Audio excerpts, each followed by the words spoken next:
Olá, eu sou o Felipe. Hoje a gente vai falar um pouco sobre o que é yoga e o que é yoga terapia.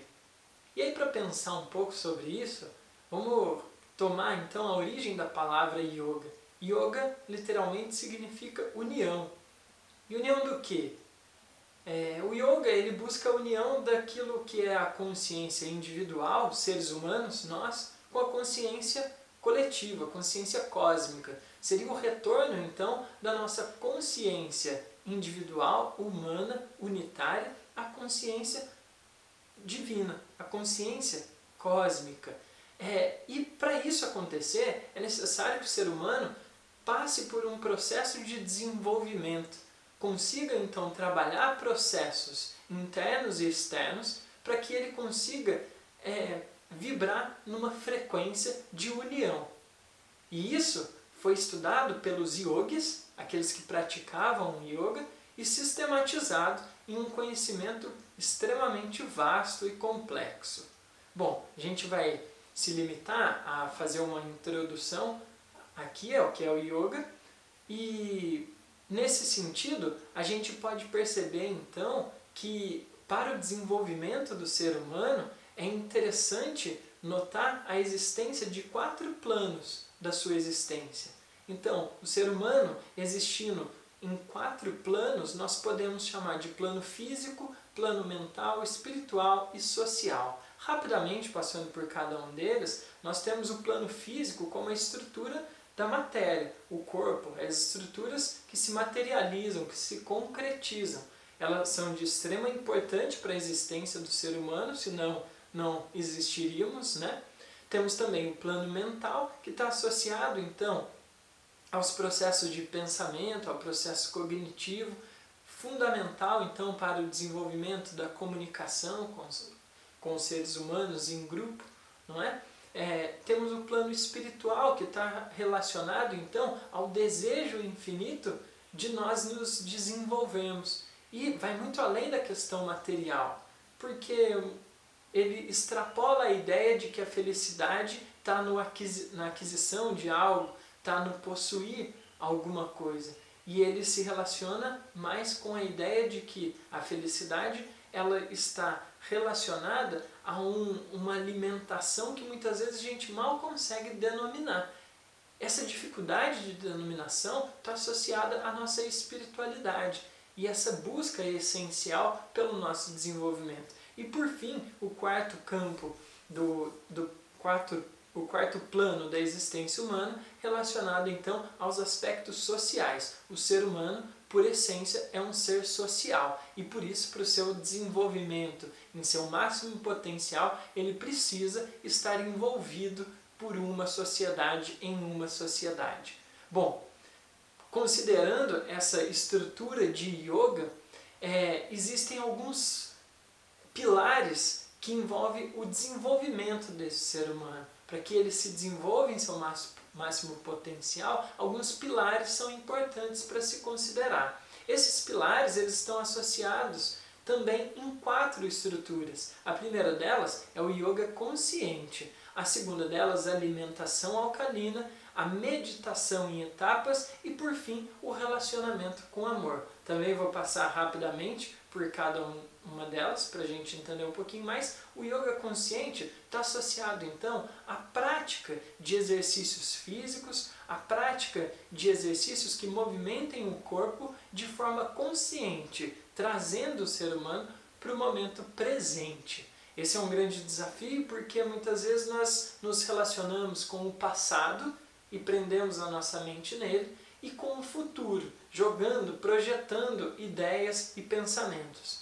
E o desafio do yoga consciente é pela respiração, é pela prática de exercícios físicos, a gente se concentrar no presente. Isso é tão interessante que os métodos para isso acontecer, eles estão associados à prática de asanas, que são as posturas dentro do yoga. Então não são somente exercícios físicos, mas são exercícios também psíquicos, exercícios que trabalham a estrutura mental para nos trazer para o campo presente. Eles têm alguns benefícios físicos, é claro, associado principalmente a massageamento dos órgãos internos e às glândulas que vão regular então a excreção de hormônios e influenciando diretamente o nosso comportamento.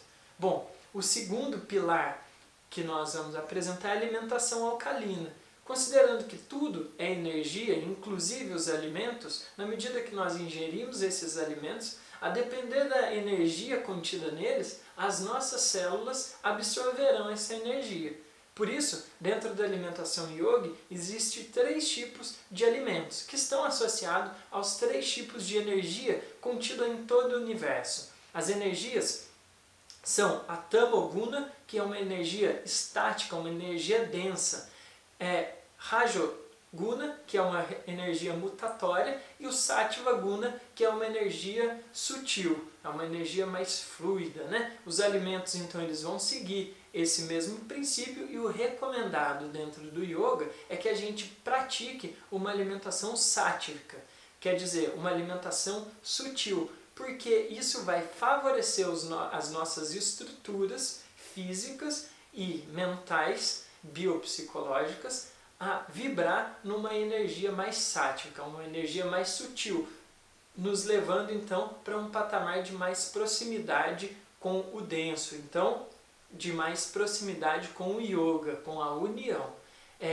Para a gente entender, é importante compreender que o nosso corpo ele é composto também por essas 3 energias. Tanto é que o Tamoguna está associado à energia do sono, à energia estática, parada. Não à toa, o quarto é um ambiente que carrega essa energia. Por isso não é interessante a gente trabalhar, desenvolver atividades na cama, que é um local onde tem essa energia densa. 1/3 do nosso dia nós passamos dormindo, 8 horas aproximadamente.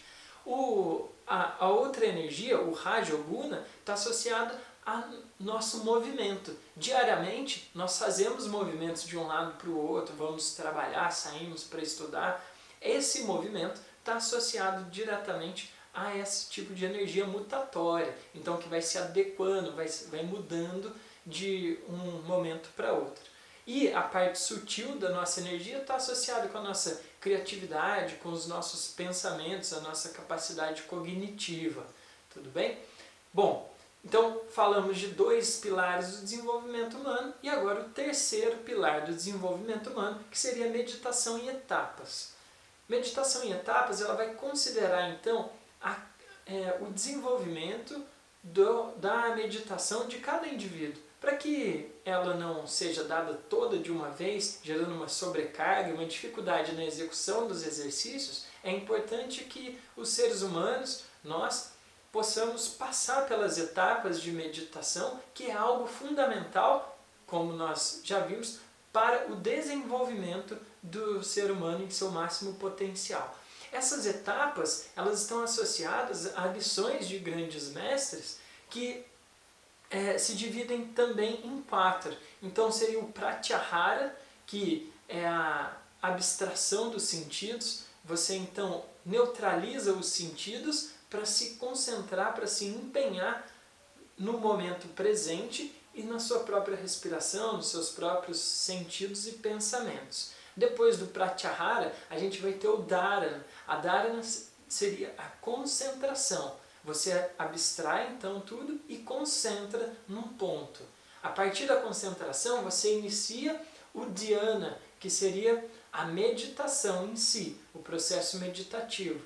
Alcançando, por fim, a 4ª etapa, que seria a Samadhi, ou a realização nesse processo de meditação. É super importante, muito didático e profundo quando nós passamos por esse caminho. E aí, por fim, o último pilar do desenvolvimento humano seria o relacionamento com o amor, que está associado, então, a nossas práticas no dia a dia, nosso relacionamento com a amorosidade, com a afetividade, gerando, então, empatia com os próximos, sabendo ouvir, sabendo falar, sabendo se portar numa sociedade que está constantemente em progressão. Uma vida ativa, uma vida articulada, porém uma vida serene, uma vida tranquila.